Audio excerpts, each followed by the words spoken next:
Hello दोस्तों, नमस्कार है। हमारे अपने यूट्यूब चैनल जियो स्टूडियो में एक बार फिर से आपका स्वागत करते हैं।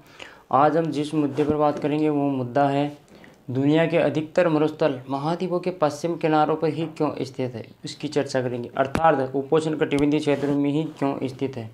ठीक है दोस्तों, इसका आपने एक ही प्रमुख कारण पढ़ा होगा, लेकिन आज मैं आपको इसके 4 प्रमुख कारण बताऊँगा, तो वीडियो लास्ट तक ज़रूर देखें। मैं इसमें किस टाइप के क्वेश्चंस पूछे जाते हैं उन क्वेश्चनों के ऊपर भी चर्चा करूंगा और लास्ट में एक क्वेश्चन भी आपको दूंगा। ठीक है, ताकि उसका आंसर आपको कमेंट करके देना होगा और मैं अगले वीडियो में उसकी आंसर के साथ चर्चा करूंगा कि आपका आंसर सही है कि नहीं है। तो चलते हैं। तो दुनिया के अधिकतर मरुस्थल उपोष्णकटिबंधीय क्षेत्रों में ही क्यों पाए जाते हैं, ठीक है, उसके ऊपर चर्चा करेंगे। ये देखिए, पश्चिम किनारों पर ही है, यहाँ पर अट्टाकामा मरुस्थल, ये लिखा नहीं, इधर है अट्टाकामा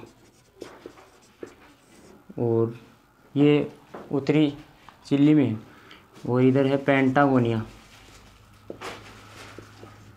लिखना भूल गया था मैं, पेंटागोनिया। ठीक है, ये जितने भी मरुस्थल है ये महाद्वीपों के पश्चिमी किनारों पर ही स्थित है। चाहे पश्चिम ऑस्ट्रेलिया के अंदर देख ले, ग्रेट विक्टोरिया है, सिम्पसन है, गिब्सन है। ठीक है, यहाँ देखिए थार का मरुस्थल है। ठीक है, ये सारा का मरुस्थल है। ग्रेट बेसिन है मेक्सिको में, ठीक है, यूएसए में, और सोनोरन है। ये सारे पश्चिम किनारों पर स्थित है। यह उपोष्णकटिबंधीय क्षेत्र में स्थित है। आप देख सकते हो, उपोष्णकटिबंधीय क्षेत्र होता है 30 से 40 डिग्री अक्षांशों के मध्य यहाँ स्थित है। दोस्तों, ये रेखाएं थोड़ी आगे पीछे हो सकती है, ठीक है, तो आप देख लेना। यहाँ देखिए 23.5 डिग्री कर्क रेखा पाई जाती है। ठीक है, इसके ऊपर देखिए यहाँ से इन्हीं क्षेत्रों में, ये उपोष्णकटिबंधीय क्षेत्र है, इन्हीं क्षेत्रों में इनका विस्तार है। ठीक है, इधर भी देख लीजिए आप, इन्हीं क्षेत्रों में ही विस्तार है। भूमध्य रेखीय क्षेत्र में बिल्कुल भी ये वन नहीं, सॉरी, ये मरुस्थल नहीं आते हैं। ये 19-20 थोड़ा सा आगे पीछे हो गया है, तो आप देख लें इसको। ठीक है, तो दोस्तों इसके 4 प्रमुख कारण बताए गए। उन चारों कारणों की अपन चर्चा करते हैं। मैं इसको मिटा देता हूँ थोड़ा सा। पहला कारण तो इसका है पश्चिम किनारों पर ठंडी जलधाराओं का बहना। ठंडी जलधाराओं का बहना। आपने देखा होगा जितनी भी ठंडी जलधारा है वो महाद्वीपों के पश्चिम किनारों पर ही बहती है। ठीक है, चाहे आप कैलिफोर्निया की ठंडी जलधारा देख लीजिए या पेरू जलधारा देख लीजिए, इसको हम्बोल्ट जलधारा के नाम से भी जाना जाता है। इधर अफ्रीका के अंदर बेंगुएला की जलधारा देख लीजिए, और इधर पश्चिम ऑस्ट्रेलियन जलधारा देख लीजिए। ये क्या होती है, ये ठंडी जलधाराएँ बहती है, जिसके कारण होता क्या है कि पश्चिमी किनारों पर जो तटीय क्षेत्र है उन क्षेत्रों का तापमान है बिल्कुल ये ठंडी जलधाराएँ कम कर देती है। ठीक है, जिसके कारण तापमान कभी कभी अधिकतर है ना हिमांक बिंदु के नीचे भी चला जाता है इन क्षेत्रों में। जिसके कारण होता क्या है, यहाँ जल का वाष्पीकरण नहीं हो पाता है।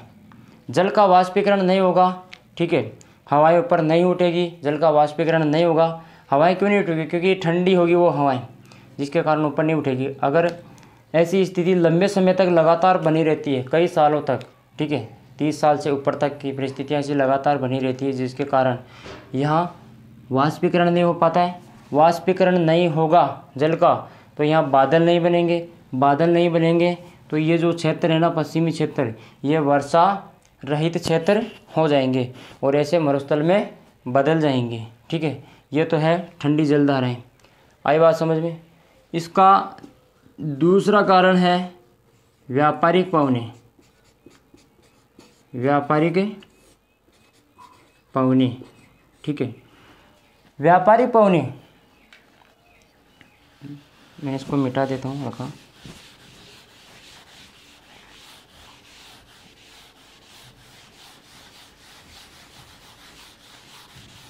दोस्तों व्यापारिक पवने क्या है, आप देख लीजिए। यहाँ ये है अपनी पृथ्वी या ग्लोब, ये भूमध्य रेखा है। ठीक है, और ये उपोष्णकटिबंधीय क्षेत्र है, 30 से 40 डिग्री वाला क्षेत्र। इन क्षेत्रों से व्यापारिक पवनी चलेगी।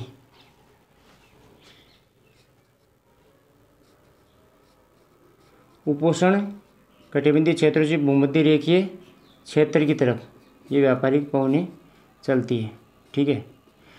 जिसकी वजह से क्या होता है, ये व्यापारिक पवनें ऐसे चलेगी तो ये पूर्वी क्षेत्रों में तो क्या करती है, पूर्वी क्षेत्रों में घनघोर वर्षा करती है महाद्वीपों के, क्योंकि वहाँ नमी रहती है किसमें, इन व्यापारिक पवनों के अंदर। जब ये व्यापारिक पवनें आगे पश्चिम किनारों तक पहुँच जाती है तब ऐसी स्थिति में ये इनकी नमी ख़त्म हो जाती है, नमी ख़त्म हो जाती है, ठीक है। और ये हवाएं क्या हो जाती है, शुष्क पड़ जाती है। जब ये हवाएं शुष्क पड़ जाती है पश्चिम किनारों तक आते आते तो यहाँ पर नमी नहीं रहेगी, जिसके कारण यहाँ बारिश नहीं होगी पश्चिम किनारों पर। और साथ के साथ जो बची कुची नमी है, धरातल की नमी, धरातल की नमी, उस नमी को भी क्या कर लेती है, सोख लेती है ये शुष्क हवाएं, जिसके कारण ये वर्षा रहित क्षेत्र हो जाते हैं और ये उत्तरदायी हो जाती है कि यहाँ पर पश्चिम किनारों पर मरुस्थल बनने लायक हो जाती है, ठीक है। इसके बाद में तीसरा कारण है वो है प्रति चक्रवातीय स्थिति।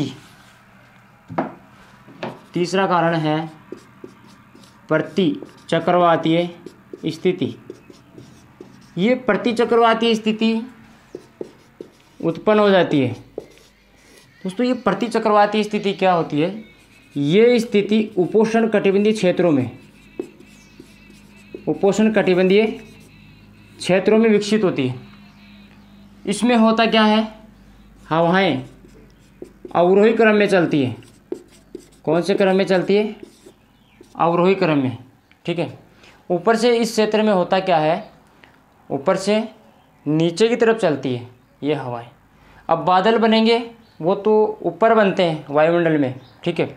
नीचे की तरफ हवाएं चलेगी तो ये शुष्क हो जाती है, संपीड़ित हो जाती है, शुष्क हो जाती है, इनमें नमी ख़त्म हो जाती है, गर्म हो जाती है, जिसकी वजह से पश्चिमी किनारों पर स्थिति पैदा होती है ये, जिसकी वजह से पश्चिमी क्षेत्र है ना शुष्क रह जाते हैं।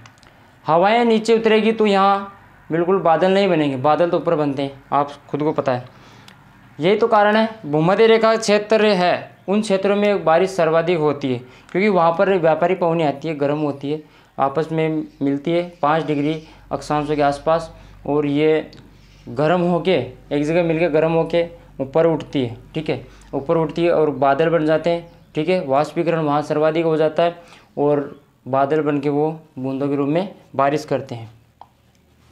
तो यहाँ अवरोही क्रम में नीचे की तरफ उतरती है हवाएं, ठीक है। और ये हवाएं कैसी होती है, शुष्क हो जाती है, एक नमी रहित होती है, ये नमी रहित होती है, जिसके कारण यहाँ बारिश नहीं हो पाती है। ये हो गए 3 कारण इसके। अब चौथे कारण की बात करेंगे अपन। चौथा कारण है, शायद आपने पढ़ा नहीं होगा, वृष्टि छाया प्रदेश। वृष्टि छाया प्रदेश। दोस्तों ये वृष्टि छाया प्रदेश क्या होता है, ये कोई पर्वत है, ठीक है, इधर समुद्र है, समुद्री इलाका है, ठीक है। ये पवन विमुखी क्षेत्र होता है, इधर वाला क्षेत्र पवन विमुखी, जिधर हवाएं चलती है, आर्द्र हवाएं, यहाँ से हवाएं, आर्द्र हवाएं ऊपर उठेगी, ठीक है, आर्द्र हवाएं ऊपर उठेगी, यहाँ बादल बनेंगे, बादल बनकर क्या होंगे, यहाँ घनघोर बारिश करेंगे पवन विमुखी क्षेत्र में, ठीक है। जब ये हवाएं विपरीत किनारे की तरफ उतरेगी अवरोही क्रम में, जब ये पवनें उतरेगी तो ये नमी रहित रहेगी, नमी ख़त्म हो जाएगी। क्यों, ये हवाएं शुष्क हो जाएगी, शुष्क होने की वजह से इनमें नमी ख़त्म हो जाती है, जिसकी वजह से ये वाला क्षेत्र है, ये वाला पर्वत का दूसरा ढाल, इधर तो बारिश होगी, जिस तरफ बारिश नहीं होती है वो क्षेत्र होता है वृष्टि छाया प्रदेश कहलाता है, वृष्टि छाया प्रदेश कहलाता है, ठीक है।